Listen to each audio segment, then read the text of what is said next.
दोस्तों, अगर आप सच्चे दिल से कृष्ण भक्ति करना चाहते हैं और उनके कहे हुए शब्दों को एक एक करके अपने हृदय में उतरता देखना चाहते हैं तो इस वीडियो को अंत तक अवश्य देखें और गीता के पूरे सार को अपने मन में अच्छे से समाहित कर लें। और दूसरी बात, चूंकि मैं इस वीडियो को लाने में बहुत मेहनत करता हूं, तो मित्रों एक लाइक और सब्सक्राइब करना तो बनता है। तो कृपया वीडियो को अंत तक देखने के बाद लाइक, शेयर और सब्सक्राइब जरूर करें। तो चलिए शुरू करते हैं। जिस यज्ञ में अर्पण भी ब्रह्म है, हवन किए जाने योग्य द्रव्य भी ब्रह्म है तथा ब्रह्म रूप कर्ता के द्वारा ब्रह्म रूप अग्नि में आहुति देने वाली क्रिया भी ब्रह्म है, उस ब्रह्म कर्म में स्थित रहने वाले योगी द्वारा प्राप्त किए जाने योग्य फल भी ब्रह्म ही है।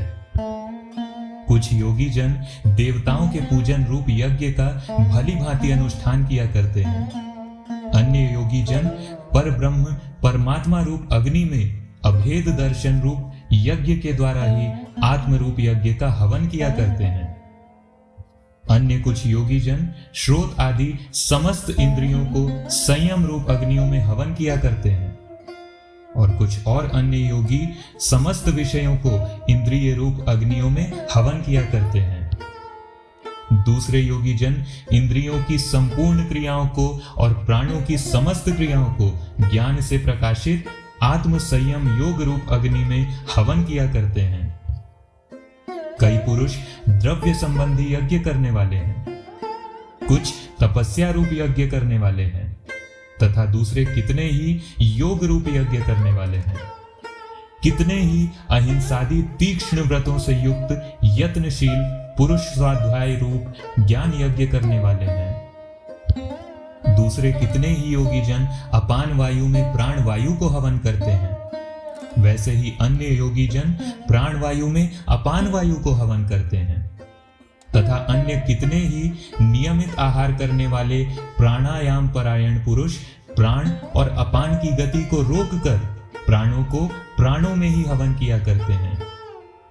ये सभी साधक यज्ञों द्वारा पाप का नाश करने वाले और यज्ञों को जानने वाले हैं। हे कुरुश्रेष्ठ अर्जुन, यज्ञ से बचे हुए अमृत का अनुभव करने वाले योगी जन सनातन पर ब्रह्म परमात्मा को प्राप्त होते हैं और यज्ञ न करने वाले पुरुष के लिए तो मनुष्य लोक भी सुखदायक नहीं है, फिर परलोक तो कैसे सुखदायक हो सकता है। इसी प्रकार और भी बहुत तरह के यज्ञ वेद की वाणी में विस्तार से कहे गए हैं। उन सब को तू मन, इंद्रिय और शरीर की क्रिया द्वारा संपन्न होने वाले जान। इस प्रकार तत्व से जानकर उनके अनुष्ठान द्वारा तू कर्म बंधन से सर्वथा मुक्त हो जाएगा। हे परंतप अर्जुन, द्रव्यमय यज्ञ की अपेक्षा ज्ञान यज्ञ अत्यंत श्रेष्ठ है तथा यावन मात्र संपूर्ण कर्म ज्ञान में समाप्त हो जाते हैं। उस ज्ञान को तू तत्वदर्शी ज्ञानियों के पास जाकर समझ, उनको भली भांति दंडवत प्रणाम करने से, उनकी सेवा करने से और कपट छोड़कर सरलता पूर्वक प्रश्न करने से वे परमात्म तत्व को भली भांति जानने वाले ज्ञानी महात्मा तुझे उस तत्व ज्ञान का उपदेश करेंगे, जिसको जानकर फिर तू कभी मोह को प्राप्त नहीं होगा।